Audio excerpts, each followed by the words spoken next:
ఈరోజు ఇంతకుముందే గచ్చిబౌలిలో టీ హబ్లో ఈరోజు మనం గూగుల్తో ఒక జాయింట్ వెంచర్ స్టార్టప్స్ కోసం ప్రారంభించుకున్నాం. కొత్తగా పరిశోధనలు చేసే వాళ్లకు ఆర్థిక సహాయాన్ని అందించాలి. వాళ్ళకి తెలివి ఉంది, సాంకేతిక నైపుణ్యం ఉంది, వాళ్లకు చెయ్యాలనే ఆతృత ఉన్నది. కానీ ఆర్థికంగా ప్రయోగాలు చేయడానికి ఒక్క రూపాయి లేదు. తల్లిదండ్రులు కూలీ నాలి పనులు చేసుకునే పేదవాళ్ళు ఉన్నారు.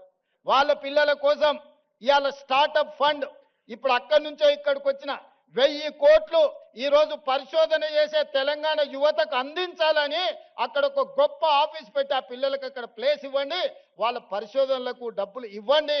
ఒకప్పుడు గూగుల్ కూడా ఇద్దరు విద్యార్థులు ఒక కార్ షెడ్లో మొదలు పెడితే ఇవాళ గూగుల్ అయింది. టెస్లా ఇలాన్ మస్క్ ఒక చిన్న పరిశోధన చేస్తే ఇలాన్ మస్క్ అయింది. ఇట్లా చాలా కంపెనీలు ప్రపంచంలో స్టార్టప్స్గా మారి మొదట్లో చదువుకున్న విద్యార్థులు చిన్న ప్రయోగం చేస్తే ఆ ప్రయోగంలో వాళ్ళు విజయం సాధిస్తే ఈరోజు ప్రపంచంలోనే ఆగర్భ శ్రీమంతులైనరు.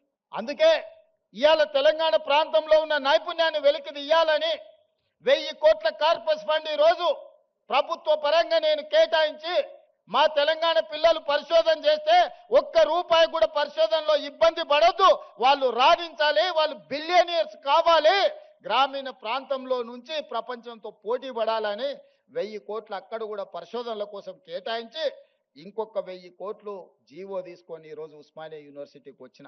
ఉత్త చేతులతో రానని ఆనాడే చెప్పిన. ఉత్తుత్తు మాటలు చెప్పే అలవాటు నాకు లేదు.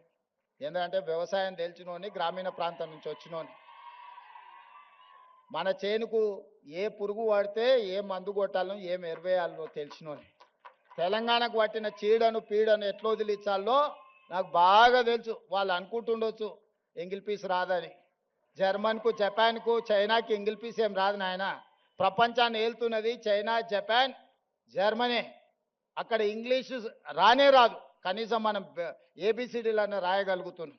మరి ఇవాళ ప్రపంచాన్ని శాసిస్తారు ఇంగ్లీష్ మాట్లాడే అమెరికా, చైనా సప్లైస్ ఆపితే ఒక గంట కూడా బతకలేదు, ఒక 1 అవర్ కూడా అమెరికా జీవించలేదు. అమెరికా ఎంత అప్పు ఉందంటే చైనాకు, వాడిని ఆ అప్పు మొత్తం కట్టడానికి వంగబెట్టి బండ పెడితే మొత్తం అమెరికాని చైనాకు అప్పచెప్పాల్సి వస్తుంది. వానికి ఇంగ్లీష్ వచ్చా? జపాన్కి ఇంగ్లీష్ వచ్చా? జర్మన్లో ఉండే ప్రజలకు ఇంగ్లీష్ వచ్చా? మా ఈడ ఉండే యువమిత్రులు కూడా ఇంగ్లీష్ రాదు అనేది ఏం పెట్టుకోకండి, అదేం పెద్ద విషయం కాదు. మనకు మానవత్వం ఉండాలి, మనకు మనసు ఉండాలి. ఇవాళ రాష్ట్రాన్ని నేను పరిపాలిస్తలేను, మంచిగా 2 ఏళ్ళ నుంచి మీరే చూసారు కదా.